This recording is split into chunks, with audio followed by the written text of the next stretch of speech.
আমার total study Bangla চ্যানেলের পক্ষ থেকে সমস্ত শ্রোতা বন্ধুদের জানাই আগাম বিশ্ব যুব দিবস তথা স্বামী বিবেকানন্দের জন্ম জয়ন্তীর রক্তিম শুভেচ্ছা।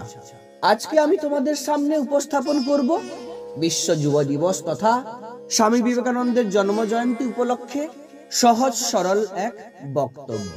কারণ তোমরা জানো আগামী 12ই জানুয়ারি সারা বিশ্বে বিশ্ব যুব দিবস তথা 12ই জানুয়ারি জন্মেছিলেন ভারতবর্ষের ভারত আত্মার মূর্ত প্রতীক আমাদের জাগ্রত বিবেক বীরেশ্বর স্বামী বিবেকানন্দ। তাই তো তাকে শ্রদ্ধাঞ্জলি জানানোর জন্য তোমরা সবাই সমবেত হবে তার আবক্ষ মূর্তির সম্মুখে এবং তার সম্পর্কে কিছু স্মৃতিচারণাও করবে। কিভাবে করবে সেই সম্পর্কিত একটি সহজ সরল বক্তব্য তোমাদের সামনে উপস্থাপন করব। অবশ্যই ভালো লাগবে, আর ভালো লাগলে অবশ্যই শেয়ারের মধ্য দিয়ে বন্ধুদের শুনতে সাহায্য করে দেবে।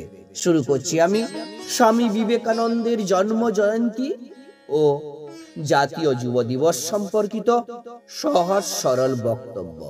দণ্ড কমণ্ডলু হাতে এক নবীন পরিব্রাজক চলেছেন ভারত পরিক্রমায়, ভারত আত্মার যথার্থ স্বরূপ সন্ধানই সেই দৃপ্ত চরিত্র সন্ন্যাসীর অভীষ্ট। কিন্তু কোন ভারতবর্ষকে তিনি প্রত্যক্ষ করলেন? কোথায় গেল ভারতের সেই শৌর্য বীর্যের অতীত গৌরব ইতিহাস? কোন অন্ধকারে নিমজ্জিত হলো সনাতন ভারতবর্ষের এক উজ্জ্বল মানব প্রেমের আদর্শ?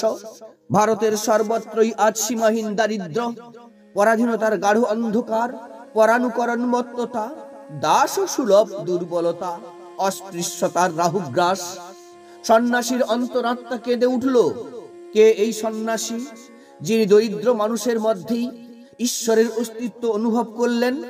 কে এই তাপস শ্রেষ্ঠ যিনি জাতিকে উদ্বুদ্ধ করলেন উদার মানবিকতায়, উজ্জীবিত করলেন নবজীবনের অগ্নিমন্ত্রে? কে এই মহাসাধক যিনি বজ্রকণ্ঠে ভারতবাসীকে শোনালেন, ভুলিও না নিজ জাতি, মূর্খ দরিদ্র অজ্ঞ, মুচি মেথর তোমার রক্ত তোমার ভাই? কার উদাত্ত বজ্র ঘোষণা জাতির নিস্তরঙ্গ জীবনে আনলো দুর্বার যৌবনের তরঙ্গ? তিনি হলেন অমিত শক্তিধর নবজাগরণ মন্ত্র উদ্গতা বীরেশ্বর বিবেকানন্দ। আজ 12ই জানুয়ারি এই বীরেশ্বর স্বামী বিবেকানন্দের জন্মদিন। এই দিনটি স্বামীজির সম্মানে গোটা বিশ্ব জুড়ে জাতীয় যুব দিবস হিসেবেও পালিত হয়। আমাদের বিদ্যালয়েও বর্ণাঢ্য সহকারে পালিত হচ্ছে এই মহান পুণ্য দিনটি। এই দিনে এই মিলন বাসরে আমি সমবেত হতে পেরে এবং তার সম্বন্ধে কিছু বলতে পেরে নিজেকে খুবই ধন্য বলে মনে করি। কিন্তু কি বলবো, বলার বাকি ক্ষমতা আছে আমার?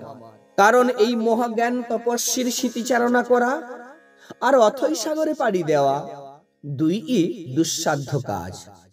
তবু বিন্দু দিয়ে এই মহাসিন্ধুর স্মৃতিচারণা করব।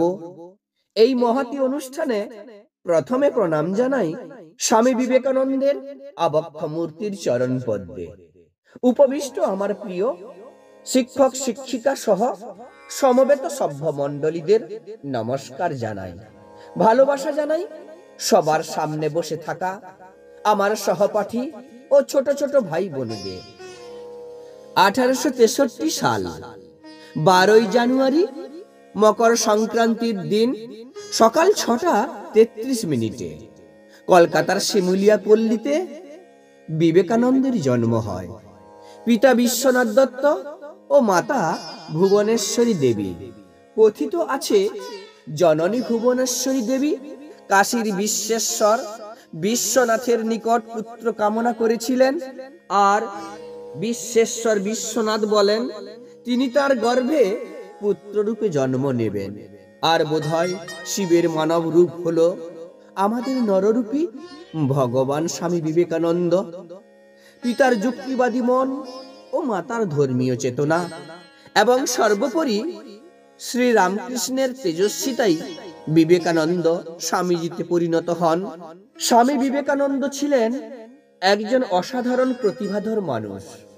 আমেরিকার শিকাগোতে দাঁড়িয়ে গোটা বিশ্বের সামনে যে বক্তৃতা দিয়েছিলেন তা আজও বিশ্বের মানুষের মনকে নাড়া দেয়।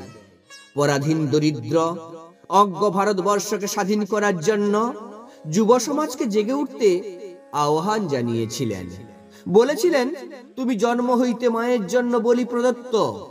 আবার দেশবাসী যখন দরিদ্র পীড়িত পরাধীনতার অন্ধকারে দিশেহারা, শিক্ষিত শ্রেণী পরানুকরণে মত্ত, ব্যক্তিত্ব দাসসুলভ, দুর্বলতায় অপসৃত, ধর্ম কুসংস্কার ও অস্পৃশ্যতার রাহুগ্রাসে নিষ্পৃষ্ট, ঠিক সেই সময় স্বামী বিবেকানন্দ ভারতবর্ষকে পুনরুজ্জীবিত করতে চেয়েছিলেন মানব ধর্মের বাণী দিয়ে। মূর্খ দরিদ্র অজ্ঞ মুচি মেথর সবাইকে তিনি একই রক্তের বন্ধনে বাঁধতে চেয়েছিলেন। তার আদর্শ ও অমৃত স্বরূপ বাণী জাতির নিস্তরঙ্গ জীবনে এনে দিয়েছিল দুর্বার যৌবন তরঙ্গ, যা জাতিকে উজ্জীবিত করেছিল নবজীবনের অগ্নিমন্ত্রে। প্রতিষ্ঠা করেছিলেন রামকৃষ্ণ মিশন, বেলুড় মঠ প্রভৃতি সেবাশ্রম। নিজের সমস্ত ত্যাগ তিতিক্ষা দিয়ে তিনি বর্তমান ভারত গড়ে তোলার স্বপ্ন দেখেছিলেন। কিন্তু আজকের এই একবিংশ শতকে মানুষ স্বার্থের কলুষতায় কলুষিত হয়ে বিবেকানন্দের বাণীগুলিকে প্রহসনে পরিণত করেছে। দিকে দিকে রাজনৈতিক দলাদলি, খুনোখুনি, সর্বোপরি অরাজকতার নোংরামিতে মানব ধর্মকে পরিণত করেছে মারণ ধর্মে। আজকের দিনে সমবেত হয়ে শুধু তাকে সম্মান জানালে হবে না, তার আদর্শে অনুপ্রাণিত হয়ে ভারতবর্ষকে গড়ে তুলতে হবে স্বামী বিবেকানন্দের বর্তমান ভারতবর্ষে। আর বলতে হবে, ভারতবাসী আমার ভাই, ভারতবাসী আমার প্রাণ, ভারতের দেবদেবী আমার ঈশ্বর, ভারতের সমাজ আমার শিশুসজ্জা, আমার যৌবনের উপবন, আমার বার্ধক্যের বারাণসী। এইভাবে তোমাদের সামনে একটি সহজ সরল বক্তব্য উপস্থাপন করলাম। আশা রাখবো স্বামী বিবেকানন্দের আবক্ষ মূর্তির সম্মুখে সবাই মিলিত হয়ে তাকে শ্রদ্ধাঞ্জলি জানাবে এবং তার সম্পর্কিত স্মৃতিচারণা করবে আর এই বক্তব্যটি উপস্থাপন করবে। অবশ্যই তোমাদের সফলতা কামনা করি। ধন্যবাদ।